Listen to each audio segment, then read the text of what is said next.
A rebel reporter is arrested in New York City, and she's still being held in jail. I'll tell you what happened and what we're doing to get her free. It's June 3rd, and this is the Ezra Levant Show. Why should others go to jail when you're the biggest carbon consumer I know? There's 8,500 customers here, and you won't give them an answer. The only thing I have to say to the government about why I publish it is because it's my bloody right to do so.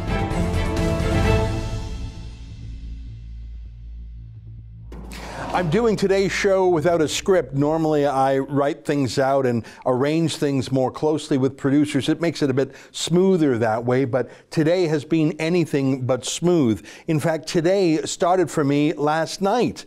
At around 11:30, 11:40 p.m., I got a phone call from Anna Slatz. Anna is our newest reporter. She's from Atlantic Canada, and on the weekend, she and I talked about her covering the Black Lives Matter protests and the Antifa riots. Anna comes from a different political point of view than I do. She's more left-wing, but she's very sensitive to issues in a way I very much respect. Her particular thesis is that the legitimate voices of Black America, including peaceful expressions of Black Lives Matter, have been hijacked and drowned out by violent rioters, especially those of Antifa and others using the black bloc tactics. I thought, well, that's a fascinating point of view. And she went to Washington, D.C. on the weekend to start her coverage for us. And it was excellent. You might recall, I interviewed her on the show the other day. Here's a quick clip of how that looked. So last night, there was lots of destruction. There was a ton of arson. Trees were being ripped out of the street on the sidewalk and being thrown into a massive bonfire they had outside of Lafayette Park, outside the White House. There was a ton of property destruction, especially of government buildings, but a church also was lit on fire. I found this out in a separate location. There were stones being thrown through private businesses. There was, I believe, a little bit of looting. And it was a different group of people, absolutely. When the Antifa Black Bloc showed up, and I caught them on film, they were the ones who were perpetrating the majority of the damage. The Black Lives Matter protesters were actually telling them to stop, and they were not listening. They were hurling bottles at police, beating up police cars, things like this. That's just not something that was happening when BLM was controlling the protest. So Anna was doing a great job, very articulate, and she sort of blended in. I guess there's two ways to cover a protest like this. One is to stand out and maybe have some burly bodyguards around you, but then you're just drawing attention, both of police and Antifa. Anna took the other approach, low-key, blend in, film things quiet. I really liked it, and it really worked. After 2 days of great journalism in Washington, D.C., she was right out there by the White House when the great conflagration happened. We knew that Washington was winding down as Donald Trump reasserted authority over the city, but New York was heating up, partly because of the radical politics of Bill de Blasio, the mayor. In fact, the mayor's own daughter was arrested for taking part in a riot. Here's her mugshot. So New York was the place, and Anna took the train from Washington to New York, and she did the same thing in New York that she did in Washington, walking with the crowds, close to the police, close to the protesters, really the front line where the two sides met, keeping a low profile, filming, not saying a word, not picking a fight. And her footage was shocking. Take a look at this, as the peaceful protest suddenly turned into smashing and looting. That was footage filmed by Anna herself. And then suddenly, the filming stopped. I hadn't heard from her. I presumed she was taking some well-deserved time off, or maybe more likely that her phone battery had just died. Well, then at around 11:30, 11:40 p.m., I got a phone call. It wasn't a low battery. She had been arrested, swept off the streets as part of the curfew. Apparently, police were just sweeping people up by the hundred. And she told me she had been taken to Brooklyn's police processing center, where they would process all these incoming prisoners, hold them until they had an arraignment, to use a legal word. Well, the phone call with Anna was very brief. I should check the timer on my phone. I would think it was even less than 1 minute. All I could hear from her is that she had been arrested for breaking the curfew despite her exemption as a journalist, which is built right into the curfew. She told me the name of the officer who arrested her and where she was. And that's all I had to go by. But that was actually enough to start. A few years ago, we hired an excellent criminal law firm that helped us when we had another pickle in that city. So I immediately called up the top criminal lawyer I knew in New York who had worked with us before. I left him a message and he called me back within minutes. And he remembered the last work we did together and he went to work straight away on this project, calling the police station and having an officer go back to the holding pens, the cells, to call out for Anna, hopefully to set her free right there and then. Alas, the officer claims, and at least said to our lawyer, that when she called for Anna, she didn't answer. Maybe we were calling the wrong facility. Maybe she just didn't overhear over the din. But whatever it is, that was the report I heard back from our criminal lawyer. But nonetheless, he said, given the nature of the summons, it was a casual and minor enough offense that she ought to be spat out by the system within an hour or two anyways, and that would likely happen. Well, Anna was not in communication with us, but I sent her a text and an email for when she got her phone back, me presuming that she would be let go that night. Well, I stayed up till, 3 or 4, and I guess I just dozed off. I woke up with a start at 7 a.m. I checked my watch and I realized I had not heard from Anna. She had not, in fact, been released overnight. So I started calling around more lawyers. I got our Canadian lawyers involved. They retained additional lawyers in the States. We got the consulate involved. And we learned that there was such an overwhelming number of people arrested, plus the snail's pace of the pandemic on the court system, that Anna would likely be held for 24 hours, which is the time by which most arrestees are brought to a judge for a hearing. I thought I would personally go down to New York, and I consulted with lawyers who said that I can certainly go to the United States. There's no more 14-day quarantine for people arriving in the United States. But for me to come back, I would be subject to a 14-day quarantine upon returning to Canada. However, my lawyer suggested there were exemptions. Perhaps I could call myself an essential service. Journalists are called that in Ontario, for example, or that my work in the States was essential too, and thus be exempted from the quarantine. They said I had enough of a legal case that I could go down to help rescue Anna and come back without the 14-day quarantine. So I quickly bought a ticket and raced off to the airport to catch one of, I think, only 2 flights a day between Toronto and New York. How incredible it was at the airport today. It was barren. It was so sad. There were so few people, so few flights. I remember that route, Toronto to New York, between North America's 4th largest city, Toronto, North America's largest city, New York.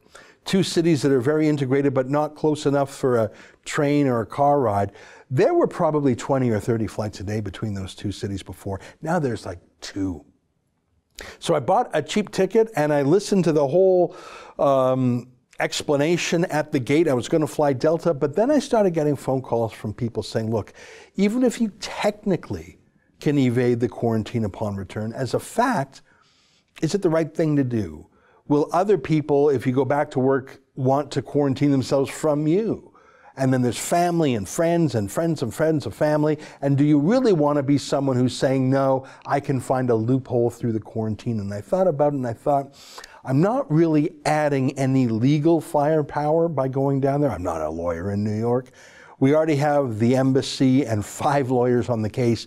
Other than showing my moral support for Anna, was it worth going down there to either violate the spirit of the quarantine law upon my return or literally to be out of action for 2 weeks? And I decided it was not. It was not. And I could show my moral support for Anna in other ways. Yankee Pollock, one of our employees, decided to drive down there and take the 14-day quarantine on return so he could at least meet Anna when she got out of jail. And we also retained a lawyer to station himself outside the jail, so if Anna is released, she'll have a friendly, if not a familiar face. So we're pulling out all the stops, and we've set up a crowdfunding site, Save AnnaSlatz.com, SLATZ.com. Last I checked, I think it had $5,000 or $6,000. Given how many lawyers are on the file and that 3 of them are American, billing in real American bucks, and we're raising the money in mini bucks, we'll probably need $10,000 to cover the bills. But I think it's important we do that. Number one, we fight for free speech. We fight for our rights as the press. And we have to show that support for all of our staff, including and especially new staff. Second of all, for goodness sakes, if I would schlep all the way to the United Kingdom and back to cover Tommy Robinson's trials, the least I can do, the least we can do as a company is support Anna when she is wrongfully arrested. And I'm not particularly blaming the NYPD, a police force that I deeply respect. I think she was swept up and they just weren't being very careful because it was such a crisis in New York. I'm just frustrated that she's still in the system. So we decided to make this our stand. 5 lawyers and the consulate fighting to get Anna out. Yankee going down to show moral support. I don't know when Anna will get out. I hope it's tonight. I hope she doesn't have to serve another night in jail, because even if she's safe, it would surely be uncomfortable and stressful and a terrible experience. Oh, I haven't spoken to her since that 1-minute phone call just before midnight last night.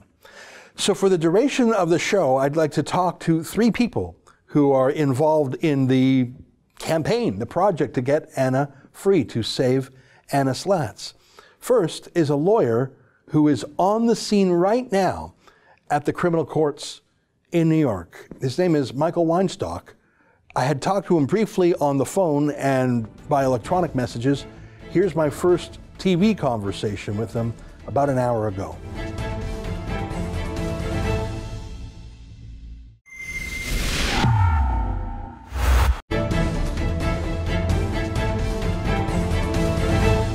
Well, we have marshaled all of our resources in Canada, as well as signing up a dream team in the United States to free Anna Slatz, who was arrested last night. And joining me now live from, well, I'll get him to explain exactly where he is one of our legal eagles. Michael Weinstock, a lawyer and a former prosecutor, joins us via Skype from his phone. Pleasure to meet you, Michael Weinstock. We've only talked briefly by phone and email. Why don't you introduce yourself a little bit to our viewers? Tell us who you are in your legal career, and I understand you also are interested in public policy and public affairs. Yes, my name is Michael Weinstock. I'm an attorney here in New York. For many years, I was an assistant district attorney in Brooklyn, and I spent a long time, many years actually, in arraignments. I haven't been working as a lawyer the past year. I've actually been a full-time candidate for Congress. Oh, that's I made an exception today. Well, thank you very much for dropping your other matters to come. And on the phone, you told me that the free speech angle of this is what motivated you. Just before we move on from the politics, what district are you running in? And that's, of course, for the United States Congress, right? Yes, U.S. Congress, the 3rd District of New York. It begins in Queens, and it goes through Nassau and Suffolk County. Well, yeah. Go ahead, please. You were saying? I was going to say I was a firefighter before I went to law school and became a prosecutor, and if I'm elected, I'll be the first 9/11 firefighter elected to the U.S. Congress. Wow, you were a 9/11 firefighter. Well, that's outstanding. I thank you for your service. 9/11 firefighter, prosecutor, lawyer, and now a candidate for Congress. I'm impressed with your resume, and you have presented yourself. Tell me the building behind you. I see the majestic pillars. Where are you, and is that where Anna Slatz is? Sure. I'm standing outside the New York City Criminal Courthouse. Behind me actually is one courthouse. Hers, if you can see me, is the courthouse behind me, and we'll be heading in a few minutes to conduct the arraignment. Excellent. Do we know if Anna is physically here? Will she be brought here for her arraignment? Yes, it's my understanding she's in the building. I'll go in and I'll introduce myself, and hopefully I'll have the opportunity to go down, we call it in the pens, and meet with her. This is the first time I've done an arraignment since the pandemic went into effect. I'm not 100% sure if they allow lawyers to go down and speak with their clients the way we normally do, but I'm hoping I could do it. If nothing else, I want to talk to her. I want her to feel a little more comfortable and understand she's in good hands. I'm very glad, and I deeply regret that I'm unable to come down there. I was going to try to fly down today, but the quarantine restrictions that would be placed on me when I returned were too onerous. We have another staffer from Rebel News who is driving down from Montreal, so hopefully he will be there when Anna is released. But I want to tell you, it means a lot to me that you will be there to greet her, to let her know that she has friends, and to let her know that we have been going to great lengths to get her out, because we have not had any communication with her since my 1-minute phone call with her at almost midnight last night. So thank you for being there in sort of a client hand-holding perspective. I don't think Anna has been in jail before. It must have been a shocking night for her, but hopefully she's in one piece. Yes, I mean, I've done this many times, and I've gotten a lot of very healthy, normal, well-rounded young people out. But it must be especially anxiety-producing. Not only is there a pandemic, not only are there the troubles that have been all over the news, but she's not a New Yorker, and it must be especially frightening, and my heart breaks for her. And truth be told, I'm also saddened because I love New York City so much, and it saddens me that we're going through this moment, and we're not putting our best foot forward. I hope Anna will come back. She's always welcome. Well, that's very nice of you to say. She's very courageous. She's got a big heart, and she's got a strong personality, and she's pint-sized, so I think you'll like her. Right in. Yeah, and, maybe she's got a little New Yorker inside of her. So thank you for being there. Do you have any more thoughts for us? My understanding is that the order for the curfew specifically had an exemption for journalists. My hunch is that the stress and chaos of the evening, that the New York Police Department just was sweeping people into the buses to take them away, and they weren't being as particular, and they weren't messing around. Things were so critical. So my guess is that it was a bit of an oversight, bit of a rush, and that she was just swept up with other people. That's my hunch, and I think she should get out quite quickly, given that the journalistic exemption. Is that your view as well? Yes, I didn't hear the first part of what you're saying because it's so loud here and with the rain. But yes, I have in my briefcase the statute you're referring to, that there's a journalistic exemption for the quarantine or for the current restrictions. And I'm also hoping and praying that there's some sort of benign explanation, not only for Anna, but for the city I love and the police department that I have such an affinity for. Yeah, I really think that this was not a malicious or willful act. I think the police were just sweeping the streets clear because, in fact, the last video footage we saw from Anna was rioters looting stores. So it was quite a critical moment. Well, listen, Michael, I'm so very grateful for you to go into this part of town in the pandemic during the protests and riots. It shows some personal courage for you to do so. And of course, you're there to help release our journalists from jail, which is very important to us. And I'm sure she'll be grateful to have a friendly face, even if it's a new face to her, to welcome her out. So thank you for dropping everything and rushing to the courthouse. The next time we'll speak, I'll have a headphone so I can hear you a little better. I've got handy wipes in my pocket and a face mask. It didn't occur to me to bring a microphone too, but I'll take care of that. No problem. We actually heard you quite clearly, even if you couldn't hear us. Well, I know that it's raining there. Well, Michael Weinstock, thank you so much. I think you're the perfect combination of things. A patriot, a 9/11 firefighter, a former prosecutor, so you know the law well, and you've obviously got a big heart. I think you're the perfect lawyer to be on the scene for Anna when she comes out, and hopefully you'll see our friend Yankee down there soon. So thanks very much for joining us on this live location update. Take care, and good luck to you and to Anna. Thanks so much. All right, there you have it. Michael Weinstock, a lawyer and a candidate for U.S. Congress who dropped everything to go down to the courthouse to meet Anna and get her out. Stay with us for more.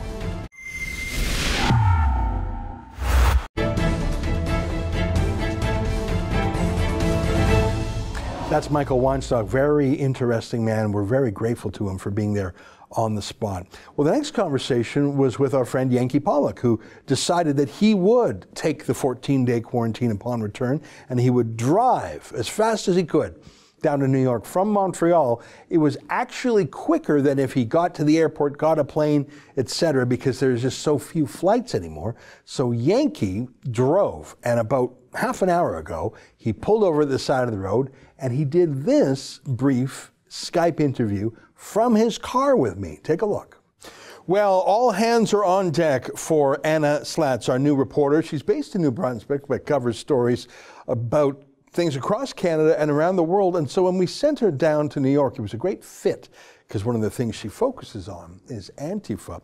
Little did we know she would wind up being scooped up by police and thrown in the same jails as protesters and even rioters. Now, I myself tried to get back down there, but in the end, I could not overcome the requirements of the quarantine for returning to Canada, and there was just technical and practical reasons I could not do it. But I am so grateful for someone who does some work with Rebel, based in Montreal, who is a friend of Anna, who was so concerned about Anna that he agreed to hop in his car and drive down to New York. It was quicker than flying from Montreal, and we've caught him right now. He's just about an hour away from the police station, and he's pulled over to the side of the highway. His name is Yankee Pollock, and he joins us now via Skype. Yankee, great to see you. Thank you very much for going down to New York to personally be there for Anna when she gets out of jail. Yeah, hi, Ezra. Yeah, it's been a long morning. You called me about 8:30. I was barely up, and you were like, "Would you willing to go down?" And I was like, "Sure, let's do it." I just packed my bag and just ran and just started driving, basically. I rented a car, just started driving, and the border was easy since I am a U.S. citizen. I'm a dual citizen. Just passed, told them going to the States to report on the protests and meet other of my other friends there. And, you know, I've been driving since. I've actually taken my first break now since I guess I left Montreal 9:30. I'll fill up with gas, eat something, and make it to, I'm hoping to be in Brooklyn or wherever Anna is. She might be in Manhattan by 3:30, 4-ish. And hopefully I'll meet with the lawyers and see. Hopefully by the time I'm there, she's out. So I'm hoping for that.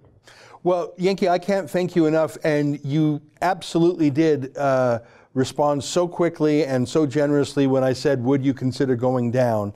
And of course, this puts the quarantine restrictions on you yourself when you return. So it's a much greater sacrifice than just the duration of the journey itself. So that's quite a sacrifice you're making, not only to show solidarity with Anna, but I know she's a friend of yours too. I know she'll be touched by it.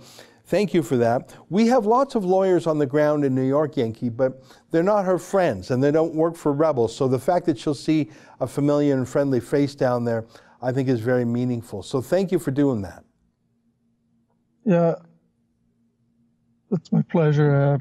You know, I've done this trip to New York many times, so it's not something I've never done, but I've never been to a jail or went to see someone in jail or anything like this. I've never done anything like this. So it'll be interesting. I'm a bit anxious for myself, my own safety, not safety, but you know, the curfew, it starts at 8. Will I be arrested? I'm hoping to be off the streets by then. I do not intend to get arrested, but I'm hoping Anna's out before that. And maybe we'll head right back, or maybe we'll see. I don't know. We'll see what the lawyers suggest we do, and that's what I'll do. Well, luckily we've got an army, a small army of lawyers on the ground, including, I just spoke with a lawyer who is physically at the courthouse, and he just sent me a picture. He's now in the courthouse, so you will have allies on the ground. So my hope is that Anna is out of jail by the time you arrive. I don't think that's going to happen, but when she gets out, my goal is to have you welcome her warmly in a friendly way, take her back to her hotel. She'll probably want to get cleaned up and maybe even have a nap, and then take her out for a nice meal. Send me the bill, obviously. Send me the bill for your entire journey, Yankee. and just basically be there as a friend. If she needs anything, help her out with errands. I don't know how she'll be feeling. Maybe she'll feel fine and like she wants to keep doing it. Maybe she thinks it's time to pack it up and come back to Canada. I don't know. Other than my 1-minute conversation with her just before midnight last night, I have not been in contact with her. So I'll be relying on your judgment to sort of read her mood and help her out. Obviously, I'll talk with her on the phone when she's out. So I won't keep you any longer because every minute we're talking is a minute you're not driving. What town are you in right now? Do you know where you're near? Yeah, I'm in Spring Valley, New York. I'm going to stop here for gas. I have some family here, but I'm not going to go see them. I just know the area, so I know where the groceries are. I used to live here, actually, 10 years ago. So I know where the gas stations are in the store, so it could be a bit faster for me to in and out. So that's why I chose to stop here, and I'll be on my way very shortly. Well, thank you, and it's a sacrifice that you're not even stopping to visit your own family, and I think that's a touching sign of dedication to your mission. I won't keep you 1 minute longer. Yankee, it's nice to see you. Thank you for responding so quickly and generously to my invitation to go and meet Anna, and I'm sure she'll be happy to see a friendly face. She'll be happy to see our little army of lawyers, but I'm sure she'll prefer to see your friendly face too. Good luck and drive safely, and we'll talk later today. Yeah, we'll talk. Thank you. Have a good day. All right, thanks. We'll let you go right now. That's Yankee Pollock, who's been helping us out. He's based out in Montreal, a friend of Anna's, and I myself cannot go down there, but I was very glad that Yankee could. Stay with us for a moment.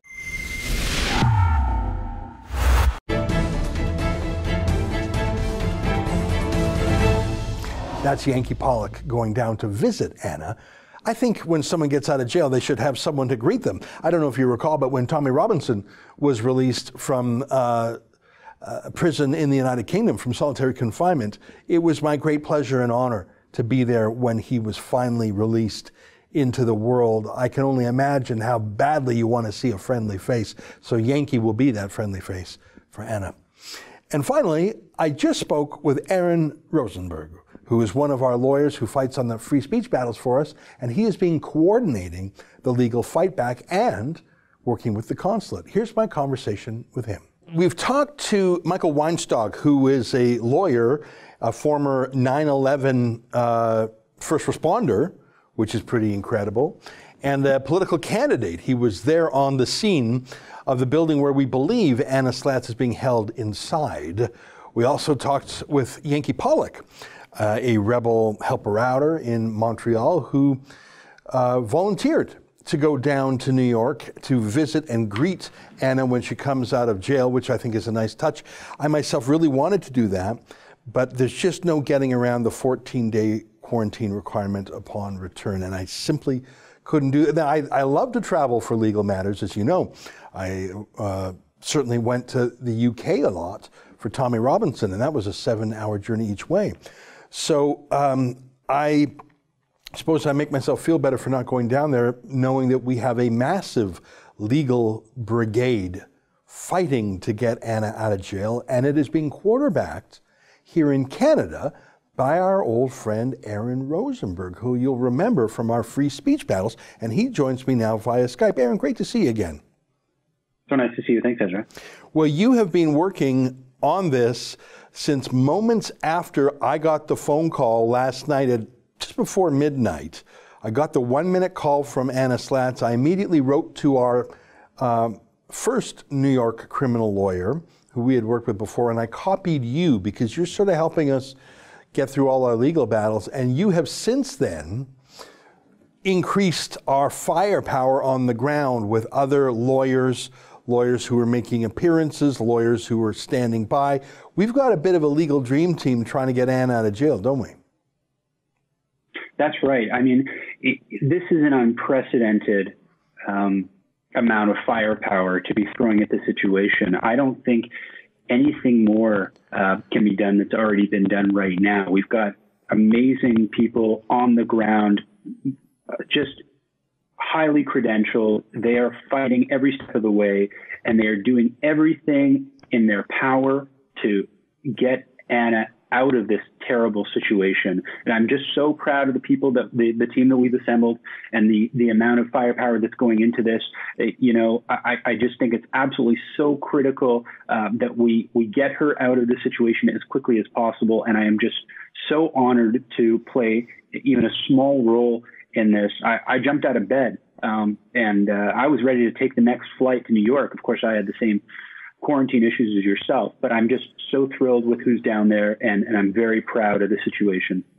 Well, in addition to assembling the lawyers, and I thank you for putting together, we've got 3 lawyers now in New York. I had one from before, and you've added 2, including Michael Weinstock, who we just interviewed outside the courthouse. He seems like a very nice man and a great patriot, too. You've also did something that I didn't think of doing. You and your colleague, David, who's working with us on so many free speech battles, contacted the Canadian consulate in New York City. I just wouldn't have thought of that. And they responded very quickly, didn't they? That's right. They connected us to a specified agent who specializes in arrest and detention of Canadian citizens in New York City. So it's exactly the people we want to be talking to. And they were so helpful. They facilitated finding out where Anna was, which was probably the most important question that was unanswered at that time. So once we found out where she was, we could actually go to the location, send our fighting force over there, and stand out there and demand that she be released. So that was such critical information. We've been in contact with the consulate now since the morning. They've been very helpful checking in, and they're very interested in this fight. They want to keep fighting for us. And that's just a few. So we've got the legal team down there. We've got the Canadian Embassy in New York City working on this, and we've got we're getting many more phone calls from support teams across the country and in New York itself, with people just trying to figure out how can we lend a hand, how can we help, and it's just the outpouring of support for Anna and for Rebel for this cause is so important. We cannot leave a man behind. Mm-hmm. This is such an incredibly important free speech battle. It's clear that there's an exemption for journalists on the ground after the curfew. Anna was exercising in America her First Amendment right, what we would call free expression. It's so critical. If we're going to fight battles about free expression and freedom of the press, this is the type of battle we have to be fighting. It's shameful that she was rounded up. And as I said before, and I'll say again, we're not going to leave a man behind. We're not going to leave this woman behind. We're going to fight tooth and nail, and we're just working our way to get her released as quickly as possible. Yeah. Now, in one sense, it's not actually a complicated or serious offense. It's a summons, which I think if I'm translating that into plain language, it's really like a ticket. And if I understand, it's not a serious matter. We don't have to put together a lot of bail. It's not a big hullabaloo, except for the fact that, number one, the New York courts were pretty much ground to a halt because of the pandemic. And number two, then they got this massive wave of people who were arrested because of the curfews. So you have the courts going at the speed of molasses to begin with. Then you dump hundreds and hundreds of arrestees at once. I think that's why she didn't get out last night, which is what I think would have normally happened. We have so much legal firepower on this, but frankly, even if we had 50 lawyers, that's not going to speed up police entering forms in their computers, which is, I think, actually what we're waiting on right now. So I think we're maximum strength. It's not even in our hands anymore, I think. I think it's in the hands of the police now. Is that right? Well, yeah. I mean, unfortunately, we are at the mercy of this slow justice system. I mean, we've all heard about the problems with the U.S. justice system and the delay that can be caused. I mean, our view here at our firm is justice delayed is justice denied. And, I appreciate that this is an unprecedented situation in New York City with the curfew and the amount of people that have been rounded up that were disobeying the curfew. And so I appreciate that it's unprecedented. But, in my view, this is a very significant amount of time for Anna to be held up. and detained without knowing exactly what is going on. And so that's why we have people on the ground that are checking things out, figuring out exactly what is happening on a moment-to-moment basis. But I do understand that it's certainly unprecedented. The world has been turned upside down, and with all of that, we're trying to break her free. We're going to continue doing it, but no question, this presents all sorts of unique challenges that we're going to be fighting through. Yeah. We're recording this in the late afternoon. There is a chance she could be released theoretically any moment. I understand from one of our New York lawyers, typically an arrestee has to be brought before a judge within 24 hours of arrest, which I understand happened at 9 p.m. last night. I didn't get a phone call from Anna until about 11:30 last night. So hopefully there's just no way she'll be in for a second night.